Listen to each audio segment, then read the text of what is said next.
अगर आप भी सोशल मीडिया पे एक्टिव हैं तो राजीव तलवार का नाम आपने जरूर सुना होगा। सोशल मीडिया के दौर में पत्रकारिता की परिभाषा पूरी तरीके से बदल चुकी है।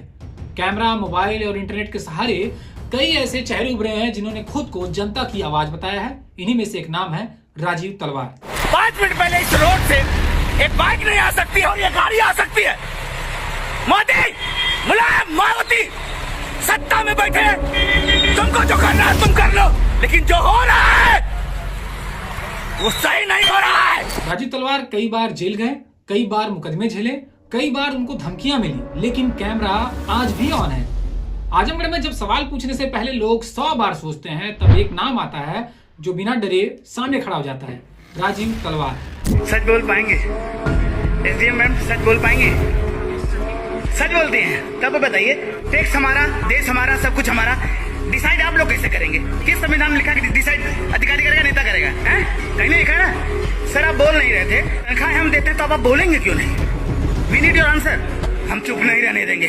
70,000 एक सेंटर में लिए भाई साहब है। कैसे कहें? इधर देखिए, मत बलाइए हम राजीव तलवार ना एसडीएम साहब, तनख्वाहें देते हैं हम, मत गलती करिए। नहीं रुकेंगे, जवाब देना पड़ेगा आपको, नहीं रुकेंगे। लोग कहते हैं वो हर अधिकारी से सवाल कर सकता है, वो हर सिस्टम को चुनौती दे सकता है, और अगर कीमत जेल भी हो तो वो पीछे नहीं हटता। ये वीडियो किसी प्रचार के लिए नहीं है, ये उस हिम्मत की कहानी है जो चुप रहने से इनकार कर देती है। अंत तक देखिए इस वीडियो को, क्योंकि ये सिर्फ एक नाम नहीं, एक आवाज है। नमस्कार, मैं हूं विजय और आप देख रहे हैं टीवी 24 न्यूज एक्सप्रेस। आजमगढ़ के राजीव तलवार, जिन्हें उल्लू टीवी नाम से लोकप्रिय यूट्यूब सोशल मीडिया पत्रकार के रूप में जाना जाता है, उनकी कहानी आज केवल एक व्यक्ति का संघर्ष नहीं, बल्कि लोकल पत्रकारिता, राजनीति और कानून के बीच लगातार टकराव की कहानी है। राजीव तलवार ने इंटरनेट के जरिए जनता और प्रशासनिक तंत्र के बीच संवाद स्थापित करने की कोशिश की, लेकिन उनका तरीका और भाषा अक्सर विवादों में रहा, जिनके चलते वे कई कानूनी मामलों और जेल अनुभव का हिस्सा बन चुके हैं। राजीव तलवार का यूट्यूब चैनल उल्लू टीवी आजमगढ़ से संचालित होता है, जिसमें वे प्रशासन, पुलिस और नेताओं के खिलाफ तंज और कड़े सवाल उठाते हैं।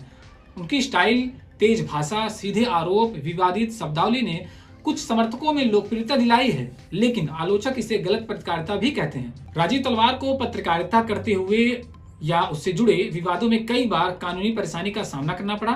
प्राप्त जानकारी अनुसार सोशल मीडिया पर गाली गलौज का मामला FIR 2024 में आजमगढ़ के शहर कोतवाली में राजीव तलवार के खिलाफ उच्च अधिकारियों, पुलिस और राजनीतिक दलों को गालियां देने और रंगदारी जैसी मांग के आरोप में मुकदमा दर्ज हुआ। पुलिस ने उन पर गंभीर धाराओं के तहत मामला दर्ज कर जांच शुरू की थी। वहीं प्राप्त जानकारी अनुसार 2024 और 25 के दौरान राजीव तलवार अदालत की कार्यवाही में हस्तक्षेप तथा कोर्ट के प्रति असम्मानजनक व्यवहार करने के आरोप में जेल भी भेजे गए थे। एक मामले में जिला अदालत ने उन्हें कोर्ट अवमानना का दोषी मानते हुए जेल भेजा था और यह मामला इलाहाबाद हाई कोर्ट तक पहुंच गया था। वहीं बताया जा रहा था कि छठ पूजा के दौरान गिरफ्तारी भी उनकी हुई थी, जिसमें बताया गया कि अक्टूबर 2025 में छठ पूजा के पावन समय पर आजमगढ़ में शांति बनाने वाले पुलिस के साथ विवाद के दौरान राजीव तलवार को दिन में गिरफ्तार किया गया। पुलिस ने आरोप लगाया कि उन्होंने पुलिस पर ईंट पत्थर चलाने की कोशिश की, अभद्र भाषा का इस्तेमाल किया और जान से मारने की धमकी दी। इसके तहत उन्हें कई IPC धाराओं के तहत गिरफ्तार किया गया था। 2019 लोकसभा चुनाव आजमगढ़ सीट से निर्दलीय उम्मीदवार के रूप में उन्होंने भाग भी लिया था, लेकिन हार गए। 2022 विधानसभा चुनाव आजमगढ़ विधानसभा में भी उन्होंने भाग लिया, लेकिन परिणाम वही रहे, नगण्य रहे। इन चुनावों में वे अपनी निडर आवाज को एक राजनीतिक विकल्प के तौर पर पेश करना चाहते थे, लेकिन जनता का वोट बैंक उन्हें मंजूर नहीं हुआ। राजीव तलवार पर दो तरह की राय है। समर्थक कहते हैं वो प्रशासन और नेताओं से सवाल पूछते हैं, आम जनता की आवाज को उच्च मंच देते हैं। आलोचक कहते हैं भाषा और तरीके अनुचित हैं, कई बार विद्रोह, अराजकता को उकसाते रहे हैं। मतलब जो लोग हैं वो कई प्रकार की अपने जो कमेंट्स हैं वो करते रहते हैं। सरल शब्दों में कहा जाए तो राजीव तलवार के समर्थक उन्हें राज्य के खिलाफ आवाज उठाने वाला व्यक्ति मानते हैं, जबकि आलोचक उन्हें विवाद पैदा करने वाला कहते हैं। राजीव तलवार का सफर स्थानीय पत्रकारिता से लेकर सोशल मीडिया प्रभाव, कानूनी विवाद और राजनीतिक संघर्ष के बीच रहा है। उनकी कहानी इस बात की याद दिलाती है कि आज के डिजिटल युग में पत्रकारिता, सवाल पूछने की आजादी और कानून की सीमा, ये तीनों एक साथ कैसे टकराते हैं। यह कहानी है राजीव तलवार के व्यक्तित्व, विवाद और जनता के बीच उनकी पहचान पर, जो किसी एक कैटेगरी में पूरी तरीके से फिट नहीं बैठती है। आज जब सवाल पूछने से पहले लोग डरते हैं, जब अधिकारी सिस्टम और सत्ता के सामने ज्यादातर आवाजें चुप हो जाती हैं, ऐसे समय में राजीव तलवार उन गिनो चुनो नामों में से एक हैं, जो बिना झुके, बिना डरे सीधे सवाल पूछने की हिम्मत रखते हैं।